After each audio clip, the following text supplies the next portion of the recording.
In the hidden folds of Scotland's wild and untamed landscape, where the barren cliffs meet the churning sea, there lurks a tale. A tale so dark, so twisted, it chills the bone and curdles the blood. This, dear listeners, is the tale of Sawney Bean. In the reign of King James I of Scotland, around the beginning of the 16th century, there emerged a man of such unspeakable horror, his name became synonymous with terror. This man was Alexander Sawney Bean.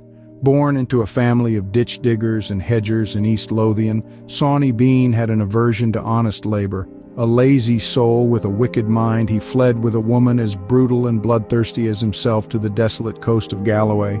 Here, they found a haven in a cave hidden at high tide and extending almost a mile into the solid rock.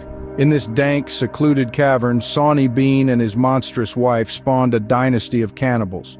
14 children and 32 grandchildren, all products of incest, formed a clan that would terrorize the region for a quarter of a century.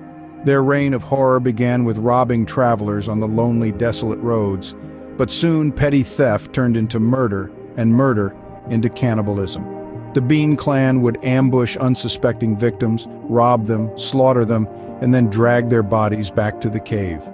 There they were dismembered and eaten, with the leftovers pickled in barrels.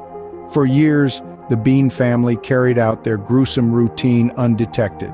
The disappearances and the scattered remains were blamed on wild animals, and the occasional human remains that washed up on the shore were attributed to the perilous sea. But the tide turned one fateful night when a man and his wife, riding from a fair, stumbled upon the Bean clan. In the ensuing struggle, the woman was felled, but the man fought back fiercely. Just as the Beans were about to overcome him, a group of fairgoers arrived. The Beans fled, leaving behind the mutilated body of the woman. The horrified group brought news of the incident to the king, who led 400 men and many bloodhounds to the Beans' cave. There they discovered the horrifying truth of the cannibalistic clan.